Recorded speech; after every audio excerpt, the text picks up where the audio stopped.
mouvement de février en France, qu'est-ce que vous attendez de la France? Qu'est-ce que vous attendez des forces politiques françaises? Moi, c'est exactement la même question. Parce que ce que vous avez dit, c'est qu'à l'ouverture de l'attitude du gouvernement français, qui est aussi mauvaise qu'elle a été sur la Tunisie, dont je ne développe pas, ce n'est pas l'objet. Évidemment, quelles sont vos attentes? Parce que je pense que pour les forces politiques de gauche en France qui soutiennent, qui sont inscrites dans l'annonce, il y a une responsabilité à l'égard de la politique française au Maroc, qui est un allié majeur dans le Maghreb pour le gouvernement français.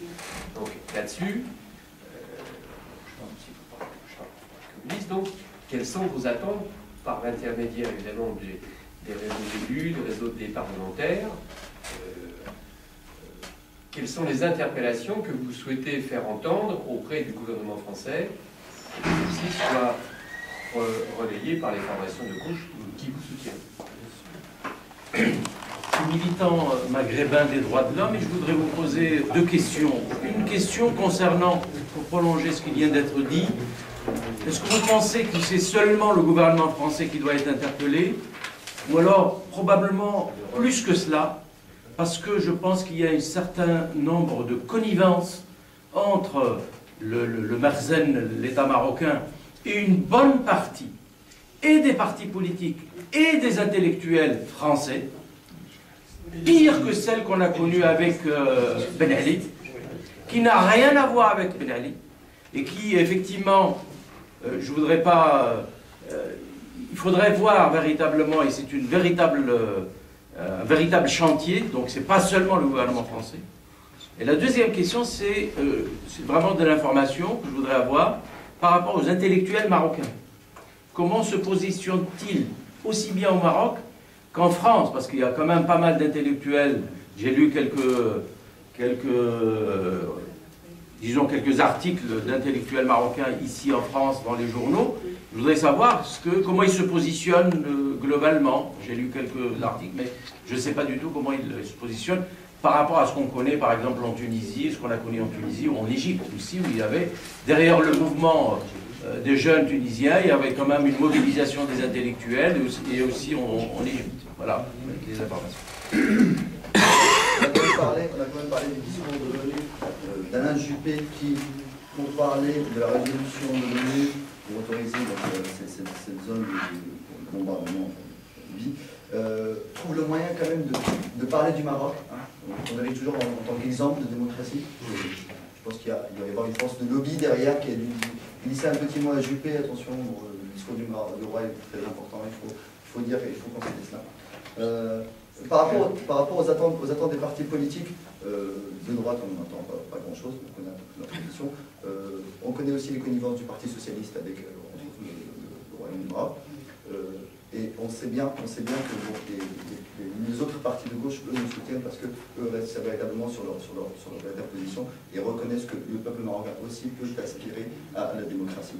Et c'est bien sûr pas que la France, c'est l'Union européenne, notamment en donnant ce statut avancé aux Marocains.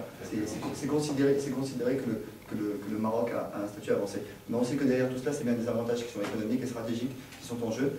Un exemple tout simple, c'est par exemple par rapport au TGV qui va être fait au Maroc. Il n'y a aucun appel d'offres. Aucun appel d'offres n'a été fait. Et le fait même qu'il n'y ait pas eu d'appel d'offres, donc c'est une contrainte. Le fonds d'investissement européen qui normalement finance d'habitude, qui octroie régulièrement des prêts au Maroc pour financer ce genre de projet, lui a refusé parce que clairement il n'y a pas eu d'appel d'offres et que ça s'appelle le transport. Voilà.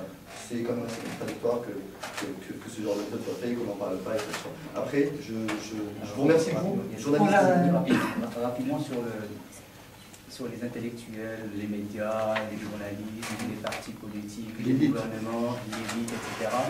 C'est vrai que nous, en tant que comité marocain de suivi du 20 février, nous avons mis en place, et on va essayer de le mettre en pratique, un plan d'action qui relève du plaidoyer.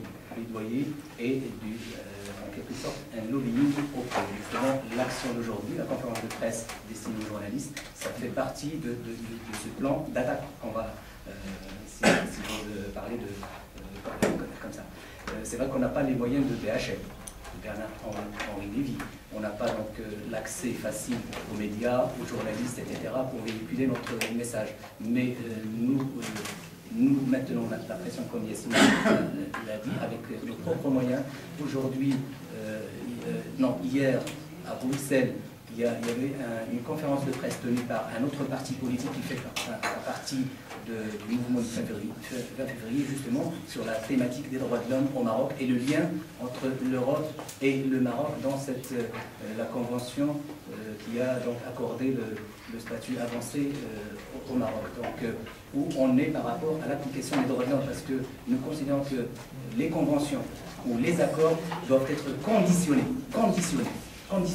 par justement l'application des droits de l'homme, le respect des droits de l'homme comme ils sont reconnus universellement.